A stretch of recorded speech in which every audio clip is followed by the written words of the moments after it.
आज हम बात करने वाले हैं सूर्यवेदी मकान के बारे में या सूर्यवेदी जो घर होता है उसके बारे में।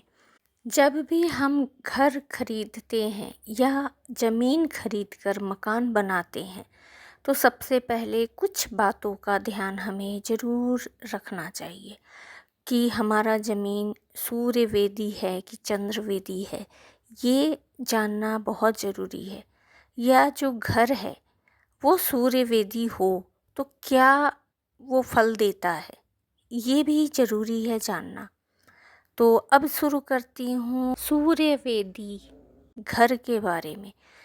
ऐसा घर जो कि पूरब से पश्चिम तक लंबा हो, यानी वो चौड़ा नहीं, जो छोटा एक ज़मीन होता है वो नहीं, लंबा रूप में यानी लंबाई में वो पूरब से पश्चिम या पश्चिम से पूरब का मकान अगर हो तो उसे सूर्यवेदी मकान कहा जाता है। या अगर कोई ज़मीन है जो लंबा हो पूरब से पश्चिम की तरफ या पश्चिम से पूरब की तरफ, उसको सूर्यवेदी ज़मीन कहा जाता है। तो सूर्यवेदी ज़मीन किस काम में आता है? तो वो आता है लगभग बगीचा बनाने के लिए या जलाशय बनाने के लिए।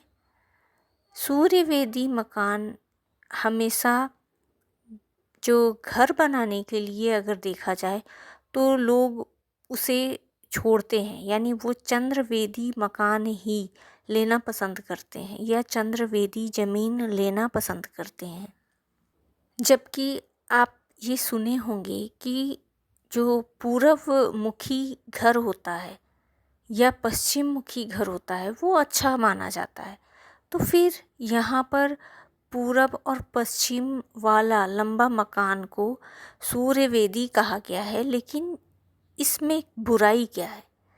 तो इसका यही है कि सूर्यवेदी मकान जो होता है वो कुछ बुराई देता है, जो कि है धन रिलेटेड उतना अच्छा नहीं माना जाता, कुल यानी वंश वृद्धि के लिए भी अच्छा नहीं माना जाता।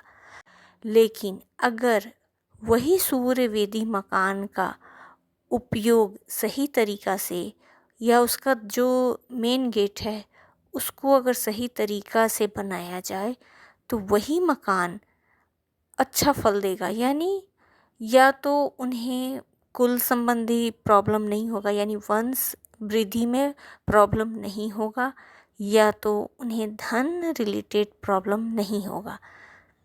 लेकिन अगर वही सूर्यवेदी मकान आपको नेगेटिव फल दे रहा है तो ये दोनों आप मिलाएंगे कि दोनों ही प्रॉब्लम दे रहा होगा, धन संबंधित या कुल वंश वृद्धि संबंधित प्रॉब्लम दे रहा होगा। अब हम बात करते हैं चंद्रवेदी मकान के बारे में या चंद्रवेदी ज़मीन के बारे में। तो ये कैसा होता है?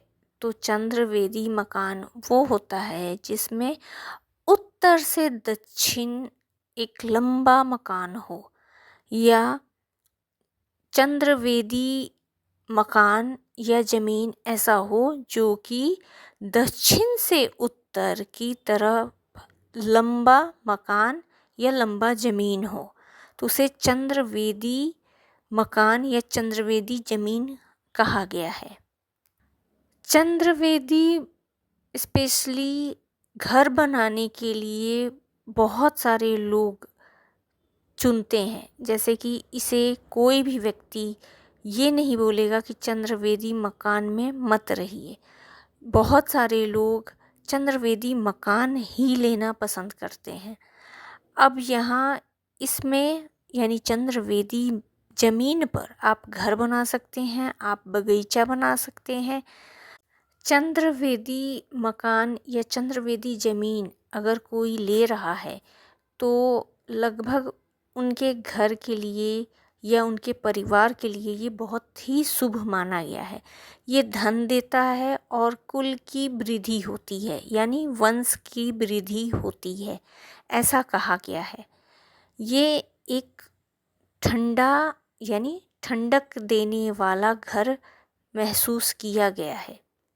चंद्रवेदी मकान में रहने वाले व्यक्ति का जो दिमाग होता है वो भी लगभग शांत स्वभाव के हो जाते हैं, ऐसा माना गया है।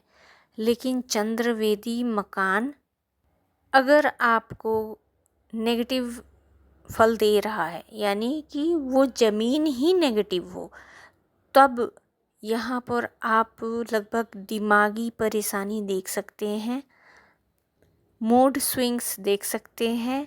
ये व्यक्ति क्षण में कुछ और सोचेंगे और क्षण में कुछ और सोचेंगे।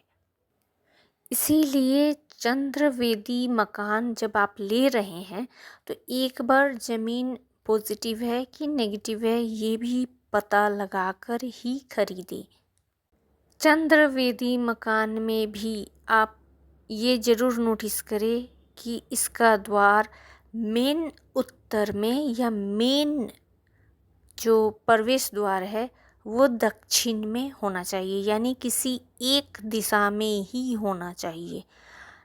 और अगर ये ज़मीन में दो रास्ते हैं जो अलग अलग दिशाओं में हैं, खुलते हैं, या दो दिशा का वो रोड गया हो, तो फिर यहाँ पर फिर से रिज़ल्ट कुछ डिफरेंट हो जाएगा। इसीलिए आप चंद्रवेदी मकान में एग्जैक्ट जो उत्तर मुखी होना चाहिए या एग्जैक्ट वो दक्षिण मुखी होना चाहिए और लंबा होना चाहिए, तभी उसका ये सारे result same to same match होंगे। आई होप आपको ये इन्फॉर्मेशन अच्छी लगी होगी। अगर अच्छी लगी है तो अपनों के साथ शेयर ज़रूर करें, मेरे वीडियो को लाइक करें और मेरे चैनल को सब्सक्राइब करें।